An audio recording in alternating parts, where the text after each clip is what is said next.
सांसद और विधायकगण और तमिलनाडु के मेरे परिवारजनों, वणक्कम। தமிழ்நாட்டின் ஆளுநர் திரு ஆர்.என். ரவி அவர்களே, தமிழக முதல்வர் திரு எம்.கே. ஸ்டாலின் அவர்களே, மத்திய அமைச்சரவையின் என் சகாவான திரு ஜோதிராதித்ய சிந்தியா அவர்களே, இந்த மண்ணின் மைந்தரான டாக்டர் எல். முருகன் அவர்களே, தமிழக அரசின் அமைச்சர்களே, நாடாளுமன்ற சட்டமன்ற உறுப்பினர்களே, மேலும் தமிழ்நாட்டின் என் குடும்ப சொந்தங்களே, வணக்கம். ஏனது தமிழ் குடும்பமே, முதலில் உங்கள் அனைவருக்கும் 2024 புத்தாண்டு நல்வாழ்த்துக்கள். I wish that the year 2024 is peaceful and prosperous for everyone. It is a privilege that my first public program in 2024 is happening in Tamil Nadu. Today's development projects worth nearly rupees 20,000 crore will strengthen Tamil Nadu's progress. I congratulate you for these projects spanning roadways, railways, ports, airports, energy and petroleum pipeline. Many of these projects will boost ease of travel and also create thousands of employment opportunities. எனது தமிழ் குடும்ப உறவுகளே, முதற்கண் உங்கள் அனைவருக்கும் 2024ற்கான புத்தாண்டு நல்வாழ்த்துக்கள். 2024ஆம் ஆண்டு அனைவருக்கும் அமைதியானதாகவும் வளமானதாகவும் இருக்கட்டும். 2024ஆம் ஆண்டுக்கான என்னுடைய முதலாவது பொது நிகழ்ச்சி தமிழ்நாட்டில் நடக்கிறது என்பதை நான் என் பாக்கியமாக கருதுகிறேன். சுமார் 20,000 கோடி ரூபாய் மதிப்பிலான இன்றைய வளர்ச்சி திட்டங்கள் தமிழ்நாட்டின் வளர்ச்சியை பலப்படுத்தும். சாலை வழிகள், ரயில் பாதைகள், துறைமுகங்கள், விமான நிலையங்கள், எரிசக்தி ஆற்றல் மற்றும் ஒரு பெட்ரோலிய குழாய் இணைப்பு ஆகிய இந்த திட்டங்களுக்காக நான் உங்களுக்கு என் நல்வாழ்த்துக்களை தெரிவித்துக் கொள்ளுகிறேன். இதில் பல திட்டங்கள் பயணிப்பதில் சுலபத்தன்மை, அதை ஊக்கப்படுத்துவதோடு ஆயிரக்கணக்கான வேலை வாய்ப்புகளையும் உருவாக்கும். Friends, the last few weeks of 2023 were difficult for many people in Tamil Nadu. We lost many of our fellow citizens due to heavy rains. There has also been significant loss of property. I was deeply moved at the condition of the affected families. The central government stands with the people of Tamil Nadu in this time of crisis. We are providing every possible support to the state government. Further, just a few days ago, we lost Thiru Vijayakant ji. He was a captain not only in the world of cinema but also in politics. He won the hearts of the people through his work in films. As a politician, he always put national interest above everything. I pay my tributes to him. I also express my condolences to his family and admirers. Friends, today when I am here, I also remember another son of Tamil Nadu, Dr. M.S. Swaminathan ji. He played an important role in ensuring food security for our country. We lost him last year as well. நண்பர்களே, தமிழ்நாட்டில் பலருக்கு 2023ஆம் ஆண்டின் கடந்த சில வாரங்கள் மிகவும் கடினமானவையாக இருந்தன. கனமழை காரணமாக நமது பல சக குடிமக்களை நாம் இழக்க வேண்டியிருந்தது. சொத்துக்கள், உடைமைகள் இழப்பும் கணிசமானவையாக இருந்தன. பாதிக்கப்பட்ட குடும்பங்களின் நிலை எனக்குள்ளே மிகவும் ஆழமான பாதிப்பை ஏற்படுத்தியது. இந்த நெருக்கடியான வேளையிலே மத்திய அரசாங்கம் தமிழ்நாட்டு மக்களுக்கு துணையாக நிற்கின்றது. சாத்தியமான அனைத்து ஆதரவையும் மாநில அரசாங்கத்திற்கு நாங்கள் அளித்து வருகின்றோம். இதோ சில நாட்கள் முன்பாக நாம் திரு விஜயகாந்த் அவர்களை இழந்திருக்கின்றோம். அவர் சினிமா உலகின் கேப்டன் மட்டுமல்ல, அரசியலிலுமே அவர் கேப்டனாக இருந்து வந்திருக்கிறார். திரைப்படங்களில் அவருடைய செயல்பாடு காரணமாக, அதன் வாயிலாக அவர் மக்களின் இதயங்களை கொள்ளை கொண்டிருக்கிறார். ஒரு அரசியல்வாதி என்ற முறையிலே அவர் அனைத்திற்கும் மேலாக தேசிய நலனுக்கு முன்னுரிமை அளித்து வந்திருக்கிறார். அவருக்கு நான் என்னுடைய அஞ்சலிகளை காணிக்கையாக்குகின்றேன். அவருடைய குடும்பத்துக்கும் அபிமானிகளுக்கும் நான் என் ஆழமான இரங்கல்களை உரித்தாக்குகின்றேன். நண்பர்களே, இன்று நான் இங்கே தமிழ்நாட்டில் இருக்கும் வேளையிலே நான் தமிழ் மண்ணின் மேலும் ஒரு மைந்தரான முனைவர் எம்.எஸ். சுவாமிநாதன் அவர்களையும் நினைவு கூர்கிறேன். அவர் நமது நாட்டின் உணவு பாதுகாப்பிற்காக ஒரு முக்கியமான பங்களிப்பை அளித்தார். கடந்த ஆண்டிலே நாம் அவரையும் இழந்திருக்கிறோம். येनद तमिल कुडुंब में आजादी का अमृत काल यानी आने वाले 25 साल भारत को डेवलप नेशन बनाने के हैं. जब मैं विकसित भारत की बात करता हूं तो इसमें आर्थिक और सांस्कृतिक दोनों पहलू शामिल है. इसलिए मैं इसमें तमिलनाडु की विशेष भूमिका देखता हूं. तमिलनाडु भारत की समृद्धि और सांस्कृतिक परिविरासत का प्रतिबिंब है. तमिलनाडु के पास तमिल भाषा और ज्ञान का प्राचीन खजाना है. संत तिरुवल्लुवर से लेकर सुब्रमण्यम भारती तक अनेक संतों ज्ञानियों ने अद्भुत साहित्य की रचना की है.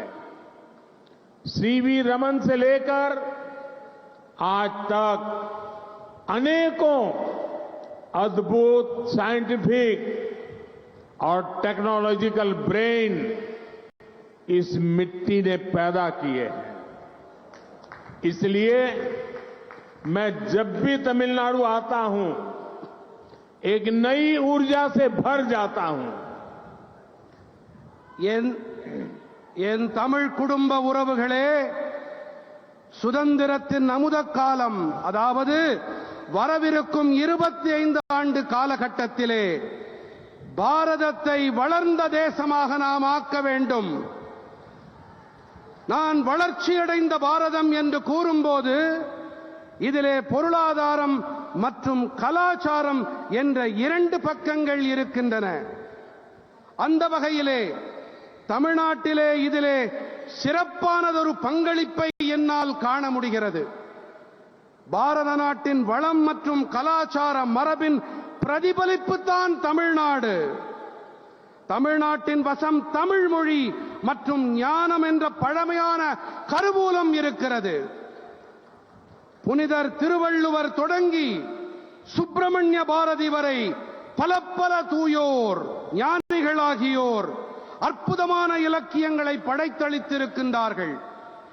சி.வி. ராமன் தொடங்கி இன்று வரை அற்புதமான அறிவியல் மற்றும் தொழில்நுட்ப வளர்ச்சிக்கு சொந்தக்காரர்கள் பலரை இந்த மண் உருவாக்கி அளித்திருக்கின்றது.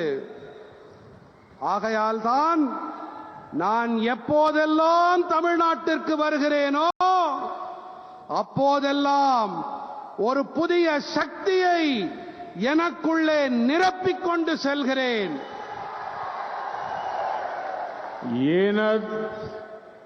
कुडुम्ब में तिरुचिरापल्ली शहर में तो समृद्ध इतिहास के प्रमाण कदम कदम पर दिखते हैं. यहां हमें पल्लव, चोल, पांड्य और नायक जैसे विभिन्न राजवंशों के सुशासन का मॉडल दिखता है. मेरे बहुत सारे तमिल मित्र रहे हैं, मेरी उनसे बहुत आत्मीयता रही है और मुझे उनसे तमिल कल्चर के बारे में बहुत कुछ सीखने को भी मिला है. मैं दुनिया में कहीं भी जाता हूं तो तमिलनाडु की चर्चा किए बिना रह नहीं पाता. साथियों, मेरा प्रयास है कि देश के विकास और विरासत में तमिलनाडु से मिली सांस्कृतिक प्रेरणा का लगातार विस्तार हो.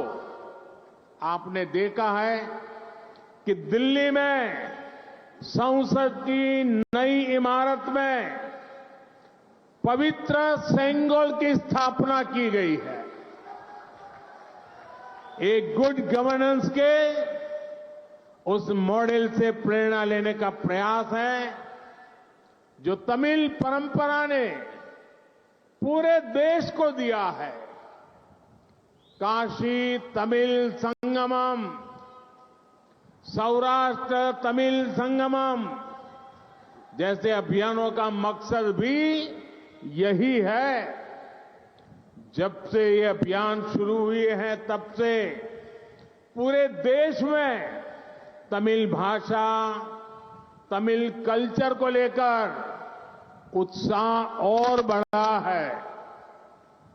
எனக்கு பிரியமான குடும்ப உறுப்பினர்களே, திருச்சிராப்பள்ளி நகரம் என்று சொன்னாலே வளமான வரலாற்றுக்கான சான்றுகள் அங்கிங்கெனாதபடி எல்லா இடங்களிலும் கொட்டி கிடக்கின்றது. இங்கே பல்லவர்கள், சோழர்கள், பாண்டியர்கள், நாயக்கர்கள் போன்ற பல்வேறு அரச வம்சங்களின் நல்லாட்சி மாதிரிகள் கண்கூடாக காண கிடைக்கின்றன. எனக்கு ஏராளமான தமிழ் நண்பர்கள் உண்டு. அவர்களிடத்திலே எனக்கு மிக நெருக்கமான உறவுகள் உண்டு. இவர்களிடமிருந்து தமிழ் கலாச்சாரம் பற்றி வெகுவாக கற்கக்கூடிய நல்வாய்ப்பும் எனக்கு கிட்டியிருக்கிறது. உலகின் எந்த இடத்திற்கு நான் சென்றாலும் கூட தமிழ்நாட்டை பற்றி பேசாமல், தமிழ் மொழியை மனதார புகழாமல் என்னால் இருக்க முடிவதில்லை. நண்பர்களே, தேசத்தின் வளர்ச்சி மற்றும் பாரம்பரியத்தில் தமிழ்நாடு தமிழ்நாட்டிலிருந்து கிடைக்கும் கலாச்சார உத்வேகம் தொடர்ந்து விரிவாக வேண்டும், பரவ வேண்டும் என்பதே என்னுடைய முயற்சியாக இருக்கிறது. தில்லியின் பாராளுமன்ற புதிய கட்டிடத்திலே புனிதமான செங்கோல் நிறுவப்பட்டிருப்பதை நீங்கள் கண்டிருக்கலாம். தமிழ் பாரம்பரியமானது தேசத்திற்கு அளித்திருக்கும் நல்லாளுகை மாதிரியிலிருந்து கருத்தூக்கம் பெறும் முயற்சியே இது. காசி தமிழ்ச் சங்கமம், சௌராஷ்டிரா தமிழ்ச் சங்கமம் போன்ற இயக்கங்களின் பொருளும் கூட இதுதான். இந்த இயக்கங்கள் தொடங்கப்பட்டதிலிருந்து நாடு முழுவதிலும் தமிழ் மொழி, தமிழ் கலாச்சாரம் தொடர்பான உற்சாகம் அதிகரித்துக் கொண்டே இருக்கிறது. येन कुडुंब में पिछले 10 वर्षों में भारत ने आधुनिक इंफ्रास्ट्रक्चर पर बहुत बड़ा निवेश किया है. रोड, रेल, पोर्ट, एयरपोर्ट, गरीबों के घर हो या अस्पताल, आज भारत फिजिकल और सोशल इंफ्रास्ट्रक्चर पर अभूतपूर्व निवेश कर रहा है. आज भारत दुनिया की टॉप 5 इकोनॉमी में है. आज भारत पूरी दुनिया में एक नई उम्मीद बनकर उभरा है. बड़े बड़े इन्वेस्टर्स भारत में निवेश कर रहे हैं और इसका सीधा लाभ तमिलनाडु को, तमिलनाडु के लोगों को भी मिल रहा है. तमिलनाडु मेक इन इंडिया का बहुत बड़ा ब्रांड एम्बेसडर बन रहा है. என் அன்பு நிறை குடும்ப சகோதர சகோதரிகளே, கடந்த 10 ஆண்டுகளிலே நவீன கட்டமைப்பின் மீது மிகப்பெரிய முதலீட்டை பாரதம் புரிந்திருக்கிறது. சாலை வழி, ரயில் பாதை, துறைமுகம், விமான நிலையங்கள், ஏழைகளுக்கான வீட்டு வசதிகள் அல்லது மருத்துவமனைகள் என இன்று பாரதம் கட்டுமானம் மற்றும் சமூக கட்டமைப்பின் மீது இதுவரை காணாத முதலீடுகளை செய்து வருகின்றது. இன்று பாரதம் உலகின் தலை சிறந்த 5 பொருளாதாரங்களில் ஒன்றாக விளங்குகிறது. உலகின் ஒரு புதிய நம்பிக்கை தாரகையாக இன்று பாரதம் ஒளிவீசிக் கொண்டிருக்கிறது. பெரிய பெரிய முதலீட்டாளர்கள் எல்லாம் இன்று பாரதத்தில் முதலீடு செய்து வருகிறார்கள்.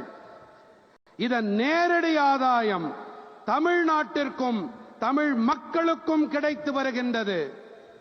தமிழ்நாடு மேக் இன் இந்தியா, இந்தியாவில் தயாரிப்போம், இதன் மிகப்பெரிய பிராண்ட் அம்பாசடராக மாறிக்கொண்டிருக்கிறது. येन कुडुंब में हमारी सरकार राज्य के विकास से देश के विकास के मंत्र पर चलती है. पिछले 1 साल में केंद्र सरकार के 40 से भी ज्यादा अलग अलग मंत्रियों ने 400 से ज्यादा बार तमिलनाडु का दौरा किया है. जब तमिलनाडु का तेज विकास होगा तो भारत का भी विकास तेज होगा. डेवलपमेंट का एक बहुत बड़ा माध्यम कनेक्टिविटी भी है. इससे व्यापार, कारोबार भी बढ़ता है, लोगों को भी सुविधा होती है.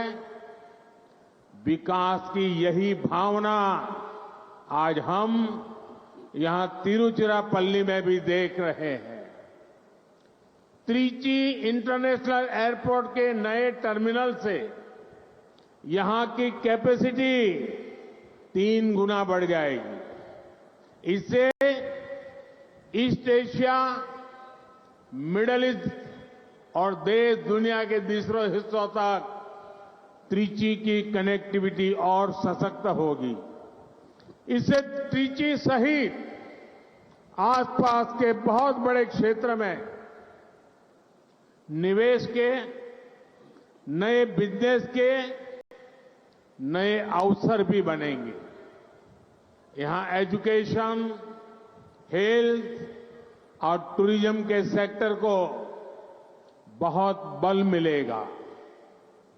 यहां एयरपोर्ट की कैपेसिटी तो बड़ी ही है, इसको नेशनल हाईवे से कनेक्ट करने वाले एलिवेटेड रोड से भी बहुत सुविधा होगी।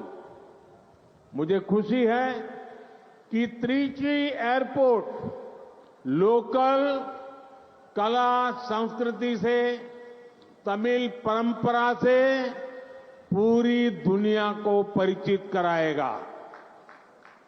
என் நெஞ்சம் நிறை குடும்ப உறவுகளே, மாநில வளர்ச்சி மூலம் தேசத்தின் வளர்ச்சி என்ற மந்திரத்தை அடிநாதமாக கொண்டு நாம் செயல்பட்டு வருகிறோம். கடந்த ஓராண்டிலே மத்திய அரசாங்கத்தின் 40க்கும் மேற்பட்ட பல்வேறு அமைச்சர்கள் 400க்கும் மேற்பட்ட முறை தமிழ்நாட்டின் சுற்றுப்பயணத்தை மேற்கொண்டிருக்கிறார்கள். தமிழ்நாடு விரைவான வளர்ச்சியை அடையும் போது பாரதத்தின் வளர்ச்சியும் விரைவுபடும். இணைப்புகள் கூட முன்னேற்றத்திற்கு ஒரு மிகப்பெரிய ஊடகமாக விளங்குகின்றன. இதனால் வியாபாரமும் வணிகமும் பெருகுவது மட்டுமல்ல, மக்களுக்கு வசதி வாய்ப்புகளும் ஏற்படுகின்றன. வளர்ச்சியின் இந்த உணர்வைத்தான் இன்று இங்கே திருச்சிராப்பள்ளியிலே நாம் பார்த்துக் கொண்டிருக்கிறோம். திருச்சி சர்வதேச விமான நிலையத்தின் புதிய முனையம் காரணமாக இந்த இடத்தின் இணைப்பு திறன் 3 மடங்கு அதிகரிக்கும். இங்கிருந்து கிழக்காசியா, மத்திய ஆசியா, மேலும் உள்நாட்டின் உலக நாடுகளின் பிற பாகங்கள் வரை திருச்சியின் இணைப்பில் அதன் திறன் மேலும் வலுவானதாக ஆகும். இதனால் திருச்சியை தவிர அண்டைப்புறத்தில் இருக்கும் மிகப்பெரிய பகுதியிலே முதலீடுகளும் புதிய வணிகத்திற்கான புதிய சந்தர்ப்பங்களும் உருவாக்கப்படும். இங்கே கல்வி, உடல் நலம் மற்றும் சுற்றுலாத் துறைகளில் மிகப்பெரிய அளவுக்கு பலம் கூட்டப்படும். இங்கே விமான நிலையத்தின் திறன் அதிகரிப்பதோடு இதை உயர்த்தப்பட்ட தேசிய நெடுஞ்சாலையோடு இணைக்கும் உயர்த்தப்பட்ட சாலையாலும் கூட மிகப்பெரிய வசதி உண்டாகும். திருச்சி விமான நிலையம் உள்ளூர் கலை கலாச்சாரம் வாயிலாக தமிழ் பாரம்பரியம் பற்றிய பெருமை மிகு விஷயங்களை உலகினுக்கு பறைசாற்றும் என்பது எனக்கு அளவில்லா மகிழ்ச்சியை அளிக்கிறது. कुड़म में आज तमिलनाडु की रेल कनेक्टिविटी को सशक्त करने के लिए 5 नए प्रोजेक्ट शुरू हो रहे हैं. इनसे ट्रेवल और ट्रांसपोर्टेशन तो आसान होगी ही, इस क्षेत्र में इंडस्ट्री को, बिजली उत्पादन को भी बल मिलेगा. आज जिन रोड प्रोजेक्ट्स का लोकार्पण हुआ है वो श्रीरंगम, चिदंबरम, मदुरई, रामेश्वरम, वेल्लोर जैसे महत्वपूर्ण स्थानों को जोड़ते हैं. ये हमारी आस्था, आध्यात्म और पर्यटन के बड़े केंद्र है. इससे सामान्य जन के साथ साथ तीर्थ यात्रियों को भी बहुत सुविधा होगी. என் உயிரினும் மேலான என் குடும்ப சொந்தங்களே, இன்று தமிழ்நாட்டின் ரயில் இணைப்பு திறனை மேலும் வலுவானதாக ஆக்க 5 புதிய திட்டங்கள் தொடங்கப்பட்டிருக்கின்றன. இவற்றால் பயணம் மற்றும் போக்குவரத்து எளிதாக ஆகும் என்பது ஒரு புறம். மற்றொரு புறத்திலே இந்த பகுதியில் தொழில்களுக்கும் மின்சார உற்பத்திக்கு கூட பெரும் வலு கூட்டப்படும். இந்த நாட்டுக்கு அர்ப்பணிக்கப்பட்டிருக்கும் மக்கள் நலத் திட்டங்கள் ஸ்ரீரங்கம், சிதம்பரம், மதுரை, ராமேஸ்வரம், வேலூர் போன்ற மகத்துவம் வாய்ந்த இடங்களை இணைக்கின்றன. இவை நமது நம்பிக்கை, ஆன்மீகம் மற்றும் சுற்றுலாவின் பெரிய மையங்கள்.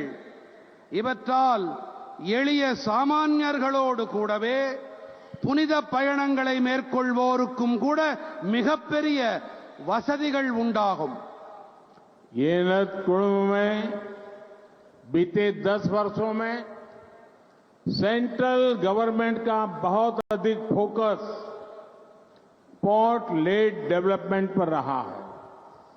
हमने समुद्री किनारों के इंफ्रास्ट्रक्चर के विकास और मछुआरे साथियों के जीवन को बदलने के लिए अनेक काम किए. पहली बार फिशरीज के लिए अलग मिनिस्ट्री, अलग बजट हमने बनाया है. पहली बार मछुआरों के लिए भी किसान क्रेडिट कार्ड की सुविधा दी गई है. मछुआरों के लिए डीप सी फिशिंग के लिए बोट्स के आधुनिकीकरण के लिए भी सरकार मदद दे रही है. पीएम मत्स्य संपदा योजना से मछली के कारोबार से जुड़े साथियों के लिए बहुत बड़ी मदद मिल रही है. என் நெஞ்சுக்கு நெருக்கமான குடும்ப உறுப்பினர்களே, கடந்த 10 ஆண்டுகளிலே மத்திய அரசாங்கத்தின் மிகப்பெரிய கவனம் துறைமுகம் வழிநடத்தும் முன்னேற்றம் மீது இருந்து வந்திருக்கிறது. நாம் கடற்கரையோர கட்டமைப்பின் முன்னேற்றம் மற்றும் மீனவ நண்பர்களின் வாழ்க்கையை மாற்றும் நோக்கிலே பல பணிகளை ஆற்றியிருக்கிறோம். சுதந்திரம் கிடைத்த பிறகு முதன்முறையாக மீன் வளத்திற்கென பிரத்யேகமான தனியொரு அமைச்சகத்தை ஏற்படுத்தி அதற்கென பிரத்யேகமாக நிதி ஒதுக்கப்பட்டிருக்கிறது. முதன்முறையாக மீனவர்களுக்கும் கூட விவசாயிகள் கிசான் கிரெடிட் கார்டு, விவசாயிகள் பற்று அட்டை வசதியும் அளிக்கப்பட்டிருக்கிறது. மீனவர்களுக்கு ஆழ்கடல் மீன்பிடிப்புக்காகவும் நவீனமயமாக்கலுக்கும் அரசாங்க உதவிகள் கிடைத்து வருகின்றன. பிரதம மந்திரி மீன்வள திட்டத்தால் மீன்பிடி தொழிலோடு இணைந்திருக்கும் நண்பர்களுக்கு மிகப்பெரிய உதவிகள் கிடைத்து வருகின்றன. येनत कुडुंब में सागरमाला योजना से आज तमिलनाडु सहित देश के अलग अलग पोर्ट्स को अच्छी सड़कों से कनेक्ट किया गया जा रहा है. सेंट्रल गवर्नमेंट के प्रयासों से आज भारत की पोर्ट कैपेसिटी और जहाजों के टर्न अराउंड टाइम में बहुत सुधार हुआ है. कामराजार पोर्ट भी आज देश के सबसे तेजी से विकसित होने वाले पोर्ट्स में से एक है. इस पोर्ट की कैपेसिटी को हमारी सरकार लगभग 2 गुना कर चुकी है. अब जनरल कार्गो बर्थ 2 और कैपिटल ड्रेजिंग फेज 5 के उद्घाटन से तमिलनाडु से होने वाले इंपोर्ट एक्सपोर्ट को नई ताकत मिलेगी. विशेष रूप से ये ऑटोमोबाइल सेक्टर में तमिलनाडु की क्षमताओं का विस्तार करेगा. न्यूक्लियर रिएक्टर और गैस पाइपलाइन से भी तमिलनाडु में इंडस्ट्री को रोजगार निर्माण को बल मिलेगा.